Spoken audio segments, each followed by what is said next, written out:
Can I use iMessage with my eSIM? Yes, you can use iMessage with your eSIM.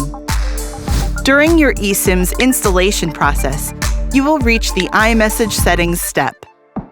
Once there, you must select the primary option to continue using your number for iMessage, as you can see in the video.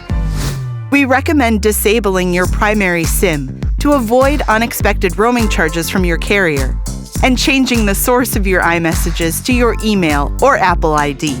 How to do it. Note that you'll need your Apple ID's registered email. Go to Settings, tap on iMessage, and deactivate the Send as SMS option.